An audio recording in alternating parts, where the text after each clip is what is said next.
არასამთავრობო ორგანიზაციების ნაწილი პატრიარქის ეპისტოლესთან დაკავშირებით გავრცელებულ მოსაზრებებს გამოეხმაურა.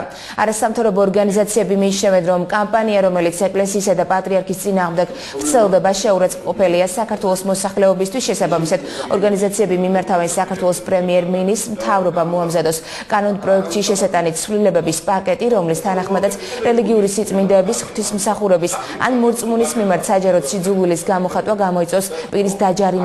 განმეორებით ჩადენის შემთხვევაში კი 15 დღემდე ადმინისტრაციულ პატიმრობას.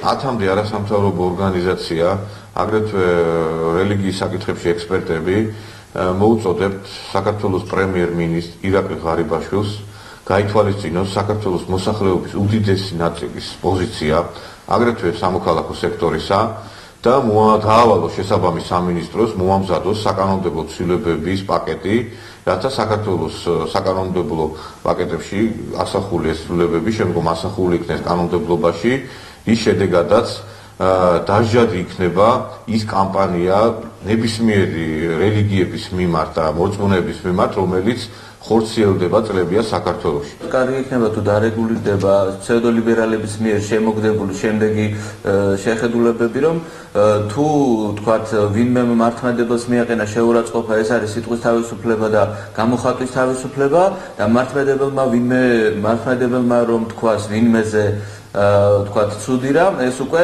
სიძულვილის ენაა და ქსენოფობია.